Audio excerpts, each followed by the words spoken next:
كده واحد عليك اتنين، وشك شاحب الكراسي ساحت ليه؟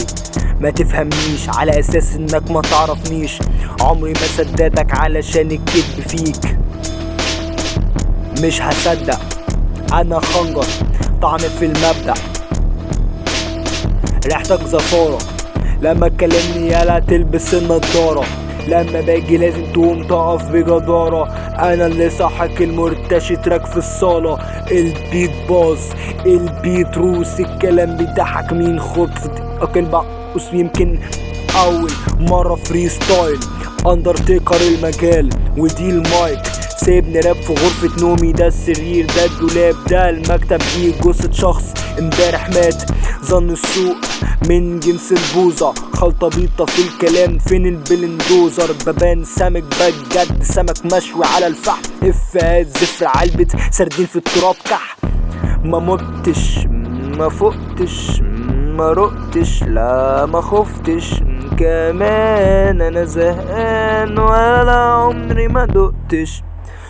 ده الراب معروف انزو اصل السين، مع انكم كلكم بتستمدوا مني كتير، اتعلمتوا الصح اتعلمتوا مني يا نهى، يمكن دي حاجة بنعلمها للتلاميذ لغة، صدارة مركز اول وراك بشكل دبوس، ادي افيك كمان خلي نص الفانز تموت، ازاي يعني تفوز وانت بتبهلل في الراب، متجاهل لشعرك اللي غطى على الكلام،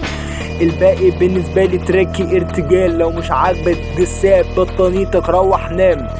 يالا انت شوية عيال بنت وسخة، هتفن في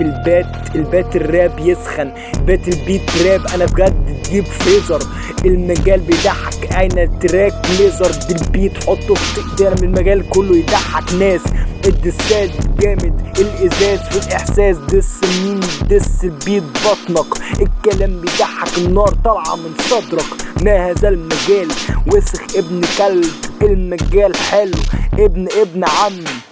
انا طبعا متميز في المجال ده جدا، بس عشان ده شخص مستفز بشكل لا يطاق. بما اني يا جماعه شخص مستفز بقى واخد بالك اسمعني،